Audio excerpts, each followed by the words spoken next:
Morning everybody, स्वागत है आपका एसआरसी कॉम्पिटिशन क्लासेस में। दोस्तों, इससे पहले एक वीडियो अपना अपलोड हो चुका है, उसमें क्या है बेसिक कुछ ऐसा था।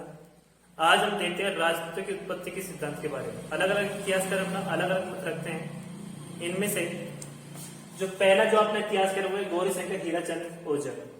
डॉक्टर गौरी शंकर हीराचंद ओझा राजपूतों की उत्पत्ति के बारे में क्या कहते हैं? इनका कहने का मतलब यह है जो राजपूत हैं ये आर्यों की संतान है। किसकी संतान है? आर्यों की। राजपूत आर्यों की संतान है। ये मत कौन रखते हैं? गौरी शंकर हीराचंद ओझा। ध्यान रखना दोस्तों, आर्यों को क्या बोला जाता है? क्षत्रिय बोला जाता है। क्या बोला जाता है? क्षत्रिय। अर्थात आप स्टेटमेंट में किसी में ऐसे दे सकता है, बताइए राजपूतों को क्षत्रिय किसने कहा है? कौन आ जाएगा? गौरी शंकर हीराचंद ओझा। इतिहासकार नंबर सेकंड देखते हैं। सीवी वैद के अनुसार जो सीवी वैद इतिहासकार है ये कहते हैं कि जो राजपूत है ये शुद्ध रूप से भारतीय है। शुद्ध रूप से कौन है? भारतीय। यानी राजपूतों को शुद्ध रूप से भारतीय कौन मानते हैं? सीवी वैद। दोस्तों याद करने में थोड़ा तरीका देख लीजिए। वैद, वैद का मतलब होता है शुद्ध। इसमें बताओ शुद्ध आ रहा नहीं आ रहा है, आप आराम से कॉम्पिटिशन एग्जाम में टिक कर सकते हो। देखिए इसी के बारे में एक और लाइन ऐसी लिखी जाती है कि ये जो राजपूत है ये वैदिक आर्यों की संतानें हैं।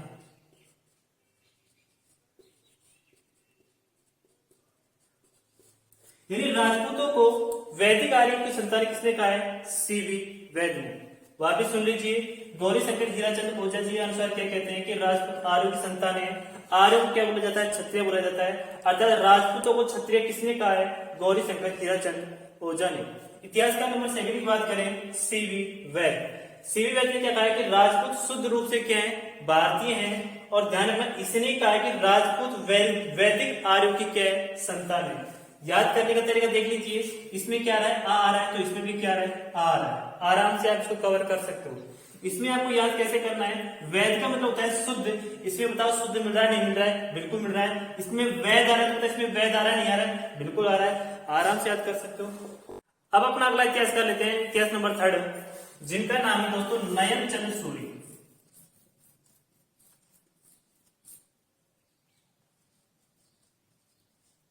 दोस्तों नयन चंद्र जो सूर्य इतिहासकार हैं इनके द्वारा एक ग्रंथ लिखा गया है जिसका नाम है हम्मीर महाकाव्य।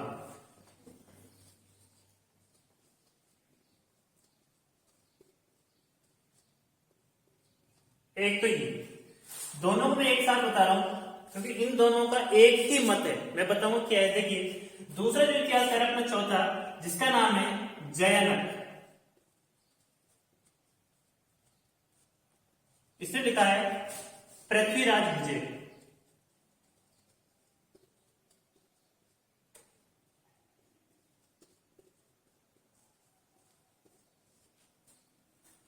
इन दोनों ग्रंथों के अनुसार जो राजपूतों की जो उत्पत्ति मानी जाती है,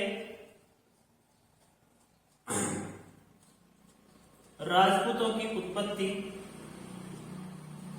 दोस्तों राजपूतों की उत्पत्ति मानी जाती है वो मानी जाती है सूर्य से। किससे मानी जाती है? सूर्य से। अर्थात इनके अकॉर्डिंग जो राजपूत हैं ये क्या है? सूर्यवंशी। राजपूत हमारे क्या है दोस्तों? सूर्यवंशी। वापिस सुन लीजिए, नयन चंद्र सूर्य द्वारा लिखित ग्रंथ हम्मीर महाकाव्य और जयानक द्वारा लिखित ग्रंथ पृथ्वीराज विजय के अकॉर्डिंग जो राजपूत हैं क्या है? हमारे सूर्यवंशी। आगे देखते हैं दोस्तों 6 नंबर। देखिए एक तो डी.आर. भंडारकर।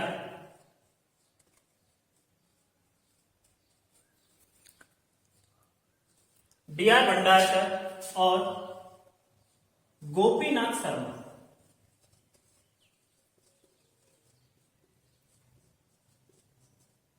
दोस्तों हमारे दो इतिहासकार हैं, पहला है डी.आर. भंडारकर और दूसरा है गोपीनाथ शर्मा। ये दोनों क्या कहते हैं कि जो राजपूतों की उत्पत्ति हुई है, उनकी उत्पत्ति ब्राह्मण जब गुजरों से हुई। क्या कहा मैंने? डी.आर. भंडारकर और गोपीनाथ शर्मा जी कहते हैं कि राजपूतों की उत्पत्ति किससे हुई है? ब्राह्मण या गुजरों से। अब इसको कैसे याद करना है? शर्मा जी क्या है? ब्राह्मण। इसमें बताओ ब्राह्मण आ रहा नहीं यार, ब्राह्मण तो ब्राह्मण ही बताएगा। ठीक है, आगे देखते हैं छठा क्या। आगे देखिए, एक इतिहासकार हुए अपने डीपी, जिसका पूरा नाम है देवी प्रसाद चट्टोपाध्याय।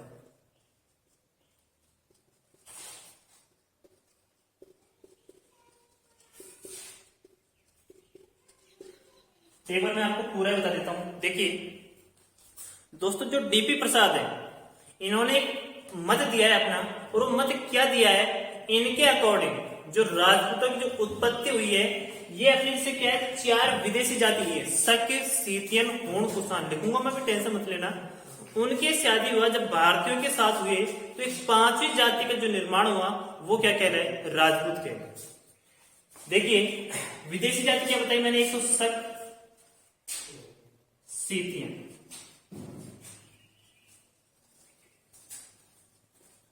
तीसरी है हूण, और चौथी है दोस्तों कुषाण। ये 4 क्या है? विदेशी जाति है। इन 4 विदेशी जातियों का जब विवाह किसके साथ हुआ? भारतीयों के साथ। तो दोस्तों किसका निर्माण हुआ? किसका निर्माण हुआ? राजपूतों का। क्या कहना चाह रहा हूं मैं? 4 विदेशी जाति के आई, शक, सीतियन, हूण, कुषाण। इनकी शादी जब किसके साथ हुई? भारतीयों के साथ। तो 5वीं जाति किसका जन्म हुआ? राजपूत का। यानी एक हम कह सकते हैं, ये बताओ ये निश्चित अवधारणा हो गई नहीं हो गई? यानी देवी प्रसाद चट्टोपाध्याय ने अवधारणा दी, जिसे बोलते हैं निश्चित अवधारणा।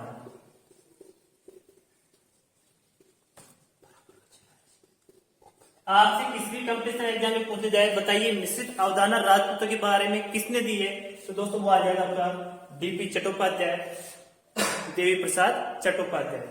देखिए इसी के बारे में आपसे कुछ और कहना चाहता हूं। अपने जो इतिहासकार, राजस्थान के इतिहास के जनक है colonel James Tod. Colonel James Tod. दोस्तों कर्नल जेम्स टॉड ने इनकी उत्पत्ति, ये मिश्रित अवधारणा कारण, देखिए 4 जाति तो अपनी हो गई भाई, 4 जाति हो गई। इनकी शादी जब भारतीयों के साथ हुई है, भारतीयों के लड़के या इनकी लड़की, इनके लड़के या इनकी लड़की, इनकी शादी जब इनके साथ हुई, तो किसका जन्म हुआ? राजपूतों की। तो राजपूत एक तरह से 5वीं जाति हो गई, नहीं हो गई?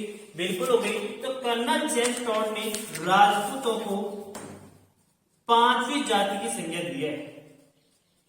5वीं जाति की संज्ञा दी। किसने दी मेरे भाई?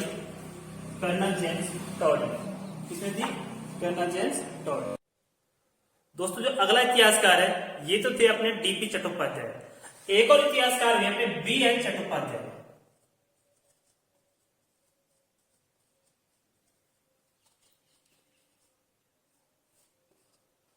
इन्होंने क्या अवधारणा दी?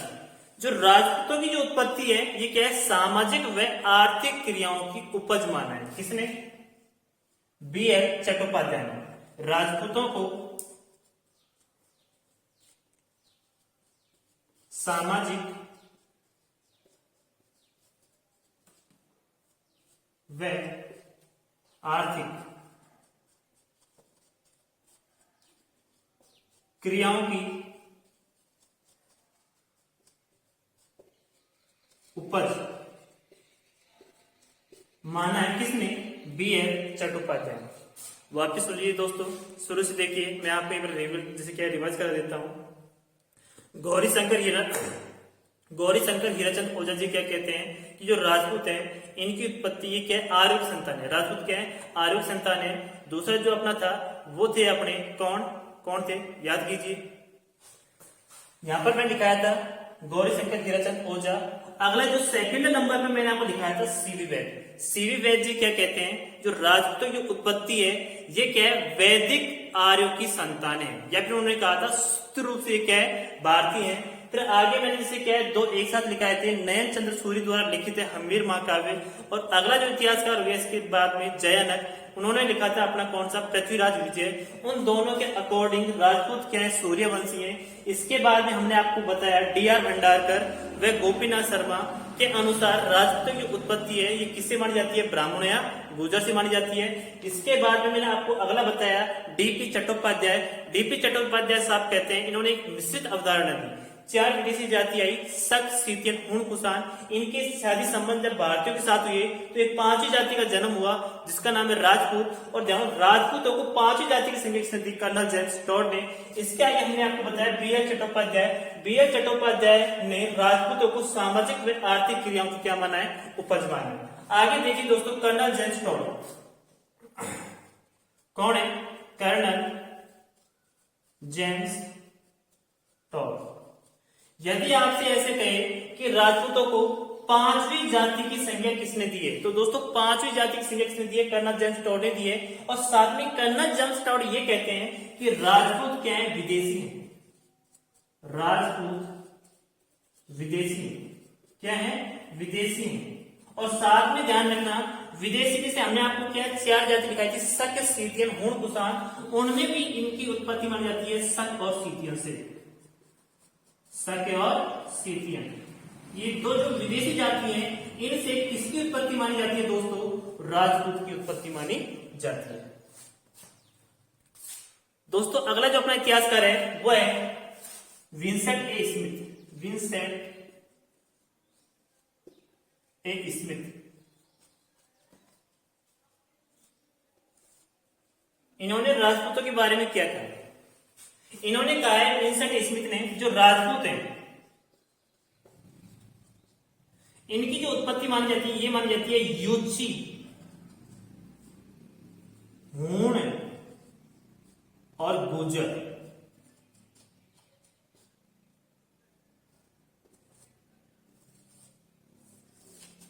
विंसेंट ए. स्मिथ जो इतिहासकार हैं, इन्होंने क्या कहा कि जो राजपूत है इनकी उत्पत्ति यूची, हूण और गुर्जर, इन तीनों से मानी जाती है। किसके अकॉर्डिंग, विंसेंट ए. स्मिथ के अकॉर्डिंग। आगे हम जैसे क्या आगे बात करें तो एक तो हुआ है कनिंगम और एक इतिहास हुआ है अलेक्जेंडर।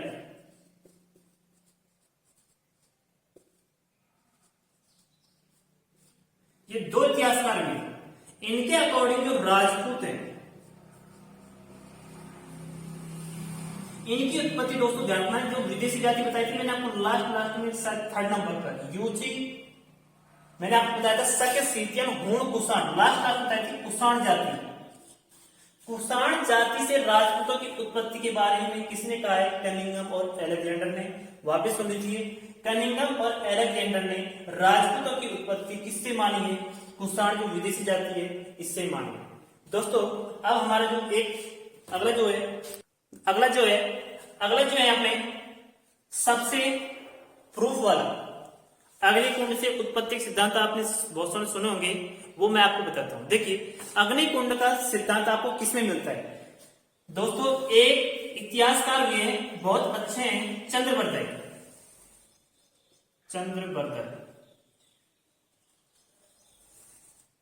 आपको पता हो तो अजमेर के शासक हुए हैं पृथ्वीराज चौहान थर्ड, जिन्होंने क्या तराइन का युद्ध लड़ा था 1191 और 92 में। इनकी जो दरबारी विद्वान थी ये थे चंद्रवर्धन। इन्होंने ग्रंथ लिखा पृथ्वीराज रासो।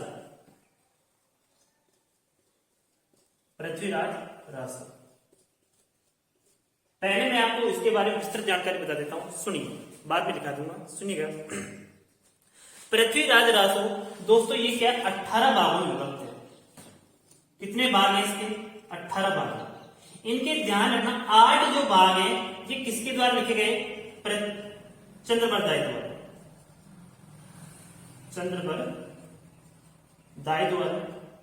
इसके जो 6 भाग हैं दोस्तों ये लिखे गए थे राजाबाई द्वारा। बाकी इसके बचे 4 भाग ये लिखी गई दोस्तों, इसका पुत्र था ये इसका चंद्रबरदाई का, जिसका नाम था जलहण। इस तरह विभक्त है। पृथ्वीराज रासों में अग्निकुंड का एक सिद्धांत दिया गया है। अग्निकुंड जैसे क्या है, एक मुनि हुआ करते थे, ऋषि मुनि, वशिष्ठ मुनि। इन्होंने क्या किया, माउंट आबू सिरोही में पड़ता है, वहां जाकर इन्होंने क्या यज्ञ किया। उस यज्ञ से 4 जातियों का जन्म हुआ। कौन कौन से? चालुक्य सबसे पहले आएंगे, प्रतिहार, परमार, चालुक्य और चौहान। दिखाऊंगा मैं भी, टेंशन मत लीजिएगा। उनसे उत्पत्ति किसने मानी है? चंद्रबरदाई ने। क्या बोला, समझ में नहीं आया होगा, मैं लिख देता हूं, वापिस सुन लीजिए। चंद्रबरदाई ने एक ग्रंथ की रचना की है जिसका नाम है पृथ्वीराज रासो। पृथ्वीराज रासो हमारे कितने भागों में विभक्त है? 18 भाग है इसके, जिसके 8 भाग इसके द्वारा लिखे गए चंद्रबरदाई के द्वारा, इसके 6 भाग इसके द्वारा लिखे गए राजाबाई के द्वारा, और इसके 4 भाग इसके द्वारा लिखे गए जलन के द्वारा। यदि आपसे ऐसे माना जाए, यदि आपसे क्वेश्चन इस तरह किया जाता है कि बताइए पृथ्वीराज रासो जो ग्रंथ है इसको पूर्ण किसके द्वारा किया जाता है, तो दोस्तों पूर्ण किया जाता है जलहण के द्वारा। ध्यान रखना, और ध्यान रखना, इसका जो उद्धारक है, इसका उद्धारक माना जाता है इस ग्रंथ का, वो है आपके colonel James Tod. Colonel James Tod, colonel James Tod साहब को इस ग्रंथ का क्या माना जाता है? उद्धारक माना जाता है। दोस्तों अब देखिए मैं क्या बता रहा था आपको, सुनिए। पृथ्वीराज रासो ग्रंथ के अनुसार माउंट आबू, कहां पर? माउंट आबू कहां पर पड़ता है दोस्तों? इस सिरोही में। एक मुनि हुए वशिष्ठ मुनि। कौन से मुनि? वशिष्ठ मुनि। इन्होंने अग्निकुंड यज्ञ किया। अग्निकुंड यज्ञ। दोस्तों इस अग्निकुंड यज्ञ से 4 जाति उत्पन्न हुई। प्रतिहार,